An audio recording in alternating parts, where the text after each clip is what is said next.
gerçekten çok başarılı bir şekilde icra edilmiş ve günden güne de bu başarısını artıran önemli bir proje. Bugün halihazırda arkadaşlar yaklaşık 80.000 metrekarelik atölye binasını tamamlamış vaziyetteyiz.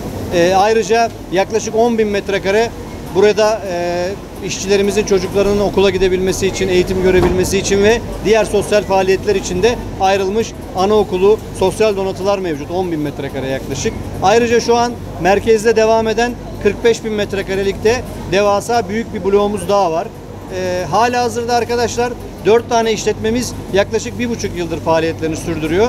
Ama özellikle son 1 yıl içerisinde aldığımız bir takım tedbirlerle istihdamda çok ciddi bir artış sağlama imkanına kavuştuk.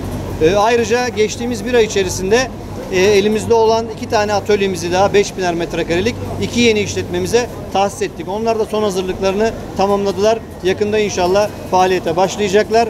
Bugün halihazırda tekstil kentimizde tüm atölyelerimizde bu yeni başlayacaklar hariç 3.000'e yakın insanımız çalışmakta, fiilen çalışmakta. Arkamda gördüğünüz gibi artık insanlarımız burada çok ciddi bir tecrübe, deneyim elde ettiler. Önemli bir iş gücü piyasası oluşuyor. Burada 10.000'in üzerinde bir istihdam öngörüyoruz.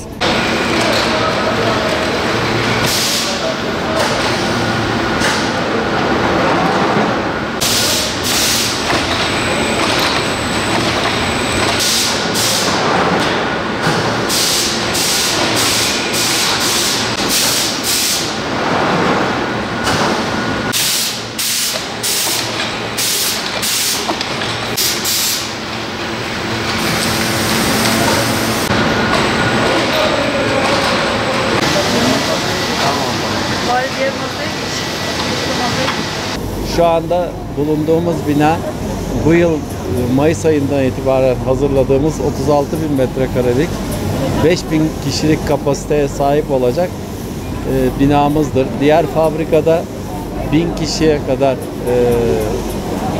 yetiştirilmiş eleman yetiştirdik. Fakat kapasitemiz çok yüksek olduğu için 2 vardiyayı ağırda ilk olarak biz SMS konfeksiyon olarak başlattık. Şu anda mevcut fabrikamızda 1700 kişi 2 vardiya olarak görev yapmaktadır.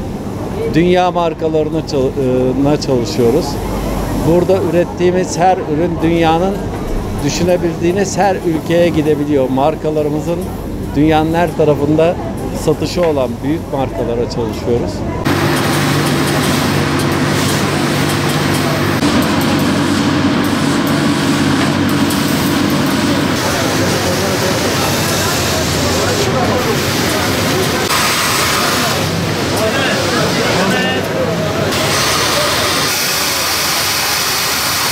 Tekstil fabrikası Ağrı için bulunmaz bir iller. Binlerce gencimiz her yıl gurbet ellerde çok zor şartlarda çalışıyorlar. Çalıştıkları süre zarfında bayağı bir sıkıntı yaşıyorlar. Tekstil kent açıldığından beri 2000 kişinin üzerinde şu anda çalışan var. Dolayısıyla bunların parası piyasada dolanıyor. Ağrı'nın ekonomisine büyük katkı sağlar. Artı servis evden tekrar eve bırakması, yemeklerin düzenli bir şekilde çıkması, düzenli çalışma saatleri olması bizim için çok avantajlı olan, Ağrı için bulunmaz bir yer. Sabah erken servisimizi alır, çıkış saatimizi bırakır. İşte işimiz günlük 8 saati çalışıp gideriz, sigorta, pul yattığından artı maaşı Ağrı şartlarına göre çok iyi bir maaş.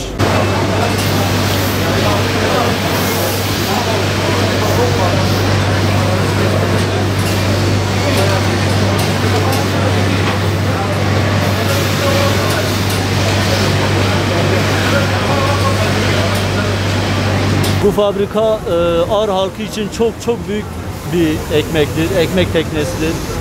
Biz burada tabii ki çalışıyoruz. Binlerce kişi çalışıyor. Çoluk çocuğuna ekmek götürüyor. Gerçekten de Ağrı için çok güzel. Biliyorsun her şey pahalı. Yani biz kirada oturuyoruz. İnan ki yetmiyor bize. Bu durumda yani fabrika bizim için çok büyük bir ekmek teknesi.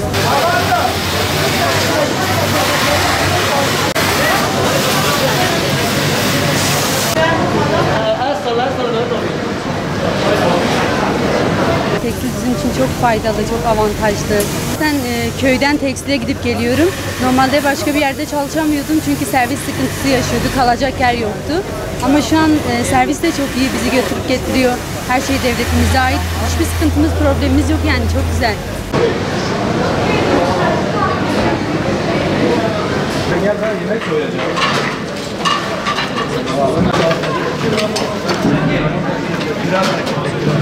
Kadınlar eskiden hani bundan 4 yıl önce kesinlikle iş imkanları çok kısıtlıydı. Erkekler için de bayanlar için de. Daha ben 1,5 yıldır çalışıyorum. Kendi ayaklarımın üzerinde durabiliyorum. Yani kadınlar açısından çok güzel oldu. Bizim için bulunmaz bir veli nimet oldu. Çok memnunuz çalıştığımız yerden.